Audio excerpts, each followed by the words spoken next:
حضرت سعید بن جبیر جو کہ ایک تابعی بزرگ تھے، ایک دن منبر پر بیٹھے ہوئے یہ الفاظ ادا کیے کہ حجاج ایک ظالم شخص ہے۔ ادھر جب حجاج کو پتا چلا کہ آپ میرے بارے میں ایسا گمان کرتے ہیں تو آپ کو دربار میں بلایا اور پوچھا، کیا تم نے میرے بارے میں ایسی باتیں بولی ہیں؟ تو آپ نے فرمایا، ہاں بالکل، تو ایک ظالم شخص ہے۔ یہ سن کر حجاج کا رنگ غصے سے سرخ ہو گیا اور آپ کو قتل کے احکامات جاری کر دیے۔ جب آپ کو قتل کے لیے دربار سے باہر لے کر جانے لگے تو آپ مسکرا دیے۔ حجاج کو ناگوار گزرا۔ اس نے پوچھا، کیوں مسکراتے ہو؟ تو آپ نے جواب دیا، تیری بے وقوفی پر اور جو اللہ تجھے ڈھیل دے رہا ہے اس پر مسکراتا ہوں۔ حجاج نے پھر حکم دیا کہ اسے میرے سامنے ذبح کر دو۔ جب خنجر گلے پر رکھا گیا تو آپ نے اپنا رخ قبلے کی طرف کیا اور یہ جملہ فرمایا، اے اللہ، میرے چہرہ تیری طرف ہے، تیری رضا پر راضی ہوں۔ یہ حجاج نہ موت کا مالک ہے نہ زندگی کا۔ جب حجاج نے یہ سنا تو بولا، اس کا رخ قبلے کی طرف سے پھیر دو۔ جب قبلے سے رخ پھیرا تو آپ نے فرمایا، یا اللہ، رخ جدھر بھی ہو تو ہر جگہ موجود ہے، مشرق و مغرب ہر طرف تیری حکمرانی ہے۔ میری دعا ہے کہ میرا قتل اس کا آخری ظلم ہو، میرے بعد اسے کسی پر مسلط نہ فرمانا۔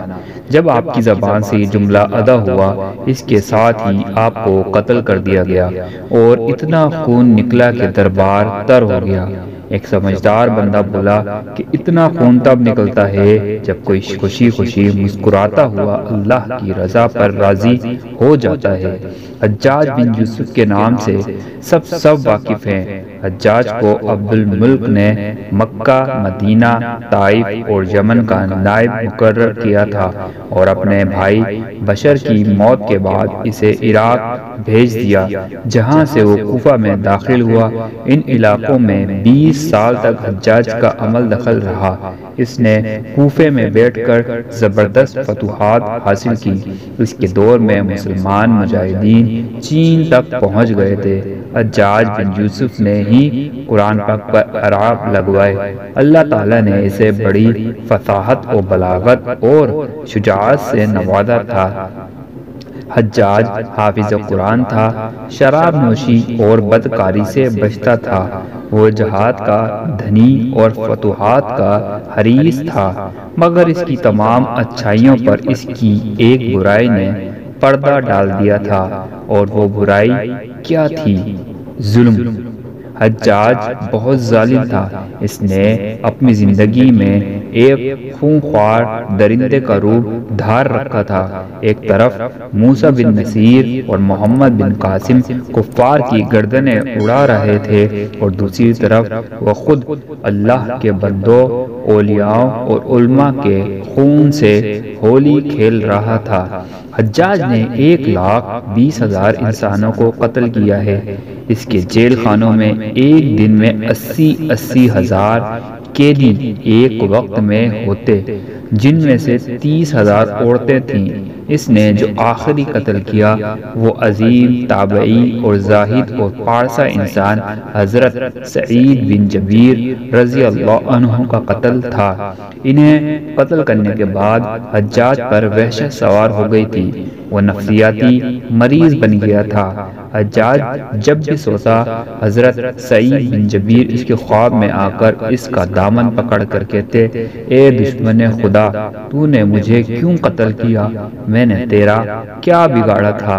جواب میں حجاج کہتا کہ مجھے اور سعید کو کیا ہو گیا ہے؟ اس کے ساتھ حجاج کو وہ بیماری لگ گئی زمہریری کہا جاتا ہے۔ اس میں سخت سردی کلیجے سے اٹھ کر سارے جسم پر چھا جاتی ہے۔ وہ کانپتا تھا۔ آگ سے بھری انگیٹھیاں اس کے پاس لائی جاتی تھی اور اس قدر قریب رکھ دی جاتی تھی کہ اس کی کھال جل جاتی تھی، مگر اسے احساس نہیں ہوتا تھا۔ حکیموں کو دکھانے پر انہوں نے بتایا کہ پیٹ میں سرطان ہے۔ ایک طبیب نے گوشت کا ٹکڑا لیا اور اسے دھاگے کے ساتھ باندھ کر حجاج کے حلق میں اتار دیا۔ تھوڑی دیر بعد دھاگے کو کھینچا تو اس گوشت کے ٹکڑے کے ساتھ بہت ہی عجیب نسل کے کیڑے چمٹے ہوئے تھے اور اتنی بدبو تھی جو پورے ایک مربع میل کے فاصلے پر پھیل گئی تھی۔ درباری اٹھ کر بھاگ گئے، حکیم بھی بھاگنے لگا۔ حجاج بولا، تو کدھر جاتا ہے؟ علاج تو کر۔ حکیم بولا، تیری بیماری زمینی نہیں آسمانی ہے، اللہ سے پناہ مانگ۔ حجاج جب مادی تدبیروں سے مایوس ہو گیا تو اس نے حضرت حسن بصری رحمت اللہ علیہ کو بلوایا اور ان سے درخواست کی، دعا کی۔ وہ حجاج کی حالت دیکھ کر رو پڑے اور فرمانے لگے، میں نے تجھے منع کیا تھا کہ نیک بندوں کے ساتھ چھیڑ چھاڑ نہ کرنا، ان پہ ظلم نہ کرنا، مگر تو باز نہ آیا۔ حجاج عبرت کا سبب بنا ہوا تھا، وہ اندر باہر سے جل رہا تھا، وہ اندر سے ٹوٹ پھوٹ چکا تھا۔ حضرت بن جبیر رضی اللہ تعالی عنہ کی وفات کے 40 دن بعد ہی حجاج کی بھی موت واقع ہو گئی تھی۔ جب دیکھا کہ بچنے کا امکان نہیں تو قریبی عزیزوں کو بلایا جو بڑی کراہت کے ساتھ حجاج کے پاس آئے۔ وہ بولا، میں مر جاؤں تو جنازہ رات کو پڑھانا اور صبح ہو تو میری قبر کا نشان بھی مٹا دینا، کیونکہ لوگ مجھے مرنے کے بعد قبر میں بھی نہیں چھوڑیں گے۔ اگلے دن حجاج کا پیٹ پھٹ گیا اور اس کی موت واقع ہوئی۔